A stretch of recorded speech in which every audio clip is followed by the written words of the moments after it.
जय श्री राम।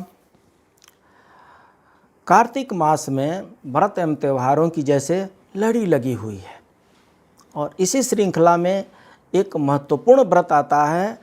कार्तिक मास के शुक्ल पक्ष के एकादशी को, कार्तिक मास के शुक्ल पक्ष की एकादशी जो है उसे प्रबोधिनी एकादशी के नाम से भी जाना जाता है, पाप नाशनी एकादशी के भी नाम से भी जाना जाता है, तुलसी विवाह एकादशी के नाम से भी जाना जाता है। तो इसे चूंकि पाप मुक्त करने वाली माना जाता है इसलिए पाप नाशनी एकादशी भी है। इस एकादशी का महत्व आप समझ लीजिए, जितने भी एकादशी हैं सारे एकादशी व्रत का अपना बहुत ही अधिक महत्व माना जाता है, लेकिन इस एकादशी का, इस प्रबोधिनी एकादशी का जो यज्ञ, इसका जो व्रत होता है उससे जो होता है राजसु यज्ञ से प्राप्त होने वाले पुण्य से कई गुना अधिक पुण्य प्राप्त होता है। इसे एक दिन से 4 माह पूर्व देवशयनी एकादशी के दिन भगवान, मतलब देवशयनी एकादशी से 4 माह पूर्व आषाढ़ मास में भगवान विष्णु बाकी देवी देवताओं के साथ क्षीर सागर में शयन के लिए चले जाते हैं। इन 4 महीनों में किसी भी प्रकार के विवाह, मुंडन, संस्कार, नामकरण इत्यादि नहीं किए जाते हैं। ये सभी कार्य देव उठनी प्रबोधिनी एकादशी के दिन होते हैं। चूँकि कार्तिक मास के एकादशी के दिन विष्णु भगवान अपने शयन से उठते हैं, इसलिए इसे देव उठनी एकादशी भी कहते हैं। इस दिन तुलसी विवाह का भी महत्व है। इस दिन तुलसी विवाह का आयोजन किया जाता है और इस प्रकार से भारतवर्ष में देव उठनी एकादशी से विवाह शादी का जो है महोत्सव प्रारंभ हो जाता है। तो देव उठनी एकादशी जो है कार्तिक मास के शुक्ल पक्ष के एकादशी से को मनाई जाती है। एकादशी दिवाली के 11वें दिन आता है। इस दिन से सारे मंगल कार्य प्रारंभ हो जाते हैं। और जहाँ तक बात करें 2022 की, तो 2022 में 4 नवंबर को, 4 नवंबर को देव उठनी एकादशी, प्रबोधिनी एकादशी, पाप नाशनी एकादशी है। ये जो देव उठनी एकादशी है, ये प्रबोधिनी एकादशी है, इसका विशेष कारण जो है, विशेष महत्व इसलिए है क्योंकि इस दिन सूर्य एवं अन्य ग्रह अपनी स्थिति में परिवर्तन करते हैं। ज्योतिष में, एस्ट्रोलॉजी में ग्रहों का चर होता है, ग्रह अपनी स्थितियां बदलते हैं। तो ग्रह अपनी स्थितियां बदलने के साथ ही जो जितने ये ग्रह अपनी स्थितियां बदलते हैं उनका प्रभाव मनुष्य के इंद्रियों पर भी पड़ता है। इन प्रभावों से संतुलन बनाए रखने के लिए एकादशी के व्रत का सहारा लिया जाता है। व्रत एवं ध्यान ही मनुष्य में संतुलित करने का एक सबसे बड़ा विकसित रूप है।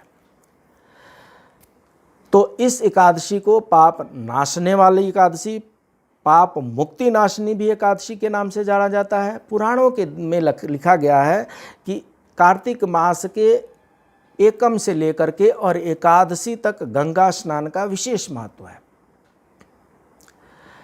और एकादशी के दिन पूर्ण रूप से व्रत रख करके किसी तीर्थ स्थल में दर्शन करने से 1000 अश्वमेघ यज्ञ के बराबर एवं 100 राजसु यज्ञ के बराबर पुण्य प्राप्त होता है।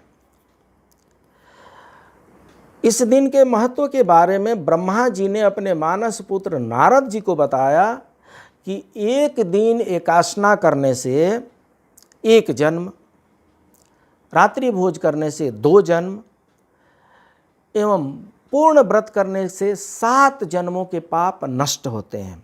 कहने का मतलब कि एकादशी के दिन सिर्फ और सिर्फ अगर एक समय भोजन करते हैं, बाकी समय आपका व्रत रहता है, तब भी आपके 1 जन्म के पाप कट जाएंगे। एकादशी के दिन दिन भर व्रत रखते हैं और सायंकाल भोजन करते हैं तो आपके 2 जन्मों के पाप कट जाते हैं।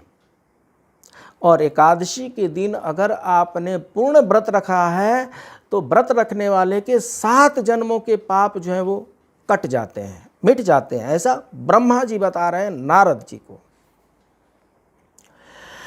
इस दिन रात में रत जगा, मतलब रात में सोना नहीं है, रात्रि जागरण। एकादशी की रात्रि जागरण करने से कई प्रकार के उद्धार होते हैं, कई जन्मों के पाप कट जाते हैं और बड़ी से बड़ी मनोकामनाओं की पूर्ति होती है।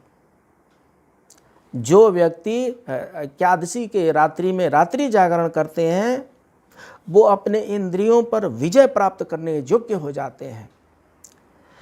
इस व्रत कथा को सुनने एवं पढ़ने से, एकादशी की व्रत कथा को करने, पढ़ने और सुनने से 100 गायों के दान के बराबर पुण्य मिलता है।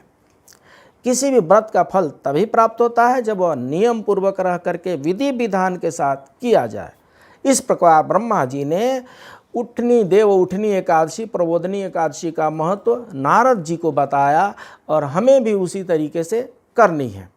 तो करना कैसे है? इस दिन सूर्योदय से पूर्व उठ करके नित्य कर्म स्नान आदि कर लेने हैं। सूर्योदय के पूर्व ही व्रत का संकल्प लें, हाथ में अक्षत या जल लेकर के संकल्प लें। सूर्योदय होने पर भगवान सूर्य देव को अर्घ्य अर्पित करें। संकल्प किस चीज़ का? एकादशी व्रत रखने का संकल्प लेना है। अगर स्नान गंगा स्नान हो, नदी स्नान हो, कुएं या तालाब का स्नान हो तो और भी अच्छी बात है। ये निराहार रह करके इसको व्रत करना है और दूसरे दिन द्वादशी को व्रत पूजन करके और तब भोजन एक समय भोजन किया जाता है। द्वादशी के दिन एक समय भोजन करना है। एकादशी को बिना भोजन के व्रत रखना है और द्वादशी के दिन सिर्फ एक समय भोजन करना है। इस दिन बेलपत्र एवं तुलसी चढ़ाने का खास महत्व बताया गया है। देव उठनी एकादशी अथवा प्रबोधनी एकादशी के दिन तुलसी विवाह का महत्व है। तुलसी विवाह का क्या महत्व है अगले वीडियो में। तब तक के लिए जय श्री राम।